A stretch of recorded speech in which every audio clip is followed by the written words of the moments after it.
नमस्कार, आप देख रहे हैं रफ्तार और मैं हूं आपके साथ निकिता पांडे।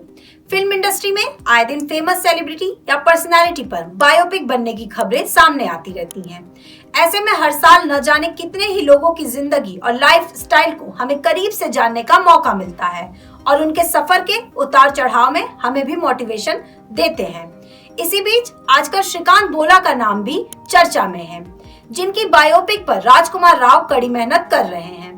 बता दें कि भूषण कुमार, कृष्ण कुमार और निधि परमार हीरानंदानी एक साथ मिलकर दर्शकों के लिए श्रीकांत बोला की दमदार कहानी लेकर आ रहे हैं। वहीं तुषार हीरानंदानी द्वारा निर्देशित इस फिल्म में राजकुमार राव अहम भूमिका में नजर आएंगे। श्रीकांत बोला एक ऐसे उद्योगपति की बायोपिक है जिन्होंने अपनी आंखों की रोशनी को कभी अपने सपनों पर हावी नहीं होने दिया और उन्होंने बॉलेंट इंडस्ट्री नाम की कंपनी की शुरुआत की, जिसको रविकांत मंथा लीड कर रहे हैं। फिलहाल इसकी नेटवर्थ 80 करोड़ की है। आंध्र प्रदेश के एक छोटे से गांव में रहने वाले श्रीकांत बोला ने बचपन से ही कई कठिन हालातों और चुनौतियों का सामना किया। बताते हैं कि उनकी आंखों की रोशनी न होने की वजह से उनके पड़ोसी और रिश्तेदार उन्हें मारने की बात करते थे, लेकिन वो परिवार की हिम्मत नहीं तोड़ सके। वो जन्म से ही नेत्रहीन और उनके माता पिता गरीब होने के साथ ही अशिक्षित भी थे।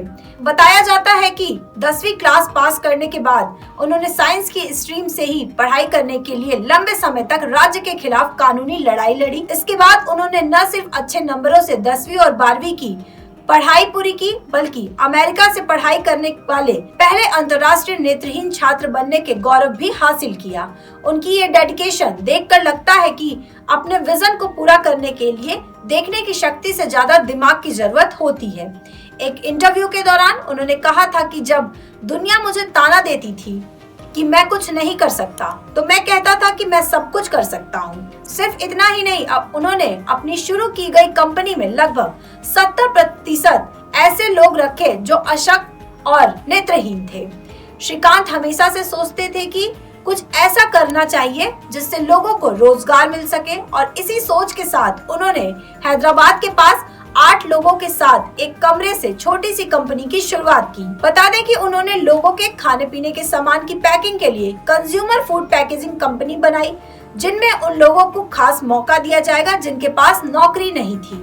धीरे धीरे उनकी मेहनत रंग लाने लगी और काम चल पड़ा। शूटिंग के वक्त टी सीरीज के मैनेजिंग डायरेक्टर और चेयरमैन भूषण कुमार ने भी कहा था कि श्रीकांत बोला कि कहानी मुश्किलों में लड़कर आगे बढ़ने की कहावत पर फिट बैठती है।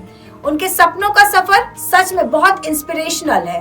उनके जैसा व्यक्ति के साथ जुड़ना हमारी खुशकिस्मती है। वहीं निधि परमार हीरानंदानी और तुषार हीरानंदानी कहते हैं कि जैसे ही हमने सर की कहानी सुनी, हमने तय कर लिया कि हमें इसको लोगों तक पहुंचाना चाहिए और इसके लिए सिनेमा में बेहतर मीडियम और क्या हो सकता है। राजकुमार राव और भूषण जी जैसे पावर हाउस के साथ काम करने के लिए हम वास्तव में बेहद खुश हैं। हम आशा करते हैं कि सर का ये सफर हमारी तरह दर्शकों के दिल को छू जाएगा। वहीं अपने किरदार के बारे में बात करते हुए राजकुमार राव कहते हैं कि श्रीकांत बोला एक ऐसे इंस्पिरेशनल व्यक्ति हैं। इस तरह के व्यक्तित्व की भूमिका निभाना मेरे लिए सौभाग्य की बात है। इतनी कठिनाइयों का सामना करने के बाद भी वो फिनिक्स की तरफ बढ़ते रहे। बात बायोपिक की करें तो इसकी कहानी को सुमित पुरोहित और जगदीप सिद्धू ने लिखा है और फिल्म श्रीकांत की शूटिंग लगभग पूरी हो चुकी है और ये अक्षय तृतीया के मौके पर 10 मई को रिलीज होगी। ऐसे और भी वीडियोस को देखने के लिए अभी फॉलो करें हमारे चैनल रफ्तार को।